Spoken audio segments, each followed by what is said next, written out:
tempo sederet pemahaman dan penafsiran Al-Quran dari sosok Abah Setu yang pandai mengolah kata-kata dengan banyaknya statement, paradigma pemikiran yang kalau kita pahami lebih dalam dari sejumlah tayangan yang dihadirkan, banyak yang bertentangan dengan ajaran umumnya umat muslim yang dianggap sangat membahayakan bahkan terindikasi menyesatkan.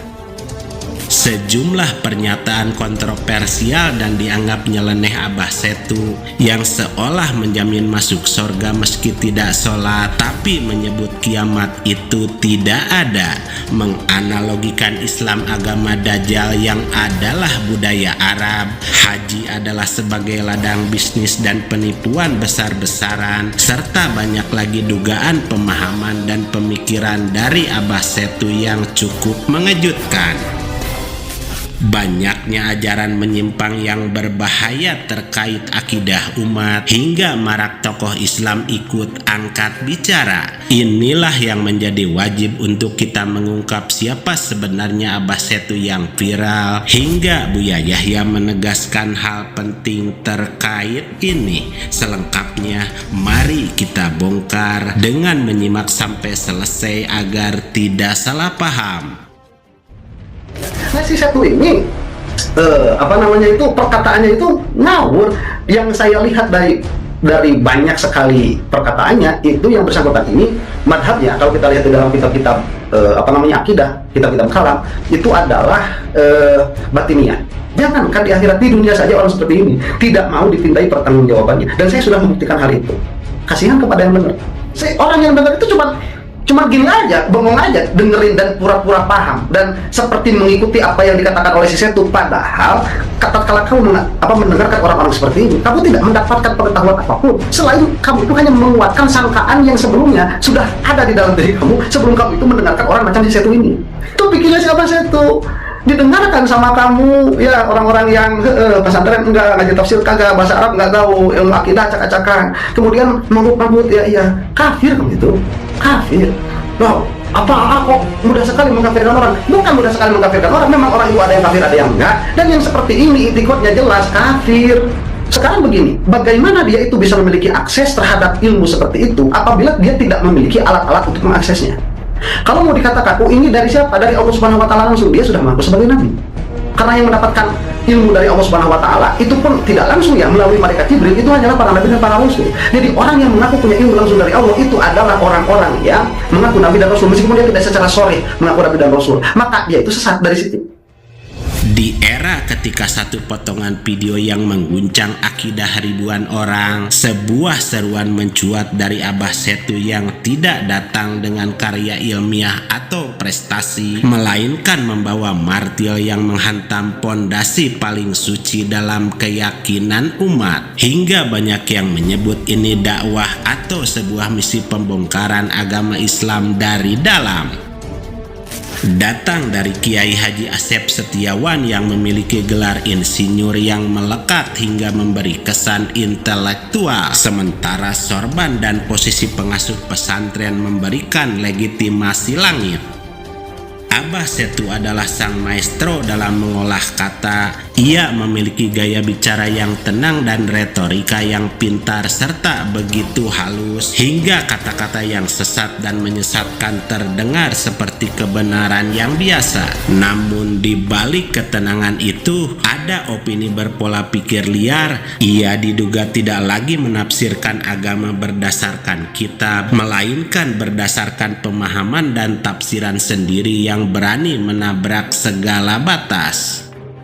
Abah Setu secara gamblang melempar narasi yang bukan lagi sekedar beda pendapat, tapi sudah menyentuh level penghinaan akidah dengan menyatakan sholat 5 waktu itu ketinggalan zaman dan tidak penting. Bahkan ia berani menjamin masuk surga meski tidak sholat, dengan bukti berani menantang sosok Gus Baha untuk menunjukkan dalil sholat dengan imbalan 500 juta rupiah, menjadi sebuah kesombongan intelektual yang nyata.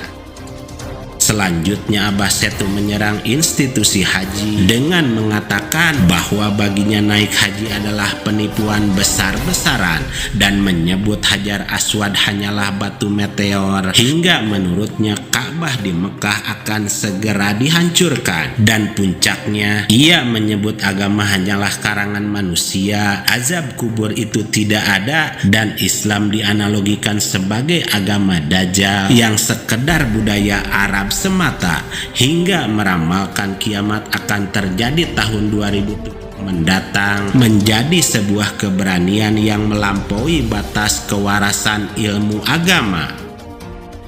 Lantas mengapa banyak orang yang terpedaya dan kenapa orang bisa percaya? Karena Abah Setu seolah menawarkan jalan pintas dengan menawarkan surga tanpa sholat. Inilah dagangan yang sangat laku bagi jiwa-jiwa yang ingin beragama tanpa beban ibadah, dan disinilah letak bahayanya. Kesesatan jarang datang dalam bentuk yang menjijikan, tapi ia seringkali dibungkus dengan diksi yang masuk akal bagi mereka yang malas mengaji.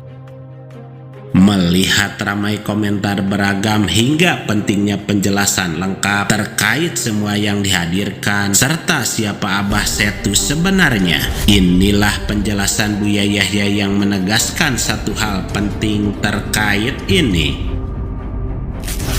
Nggak usah sombong, aku bisa memilih. Dari sinilah sebab kecelakaan kalau orang itu sombong. Wah, saya bisa memilah. Saya kan hanya mengambil Al-Qur'annya saja. Nah, ini. Orang masukkan racun itu tidak langsung racun itu dibungkus begitu. Disusupkan ke nasi, bungkus.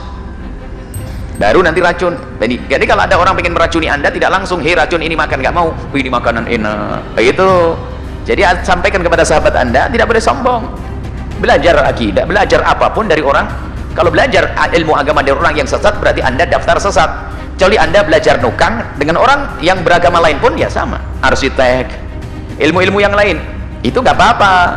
Tapi kalau urusan agama ini penting, Nabi sendiri yang mengajarkan din amanah.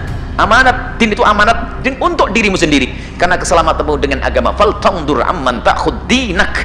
Sebelum kau mengambil ilmu agamamu, kau lihat dia benar atau tidak. Jangan sombong. Pokoknya kalau Anda mengambil agama, asal saja Anda sombong, Anda akan kesesat.